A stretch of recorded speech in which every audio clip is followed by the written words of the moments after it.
Hello everyone, welcome to Cynthia Montana channel. Now I'm gonna talk about FTM price prediction. So before I started, don't forget to like, comment, and subscribe. I'm not a financial advisor, I'm just gonna give you some prediction using a technical analysis. Now we're gonna start in the FTM. Here is already tried to push it to the yellow one here.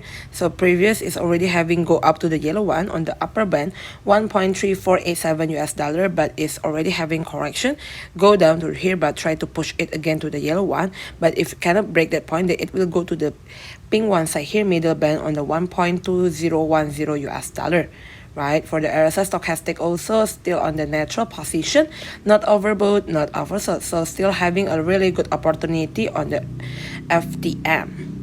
For the moving average here, the current price is above the moving average 7.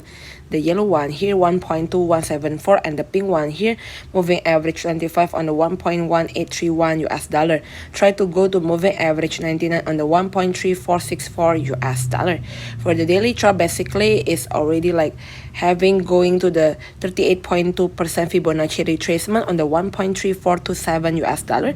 In the moving average here, moving average 7 and moving average 25 having a cross here at 1.22 until 1.27, right? So it's trying to push it again, try to go first at the 1.5 and next gonna be go to 1.7, right, from the Fibonacci retracement.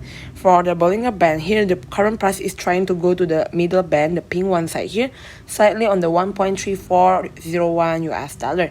RSI stochastic still on the natural position, not overbought, not oversold. So this is all about it. Don't forget to like, comment, and subscribe. If you have any question, just let me know. Put your comment below. Bye bye.